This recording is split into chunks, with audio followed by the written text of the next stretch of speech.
Lesti Kejora melaporkan suami, Rizky Bilar atas dugaan KDRT.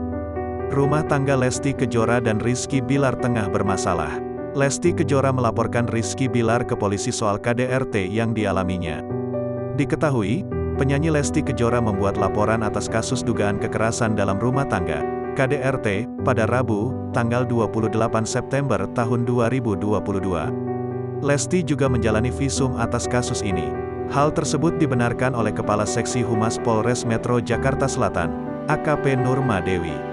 Iya, Lesti buat laporan polisi di Polres Metro Jakarta Selatan, ucap Nurma saat dihubungi Kompas.com, Kamis, tanggal 29 September tahun 2022. Dalam kesempatan yang berbeda, Nurma mengatakan bahwa laporan yang dibuat Lesti Kejora ditujukan kepada suaminya, Rizky Bilar.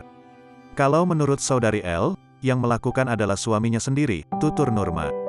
Mengenai pemeriksaan terhadap Lesti Kejora maupun Rizky Bilar, penyidik akan menjadwalkan secepatnya.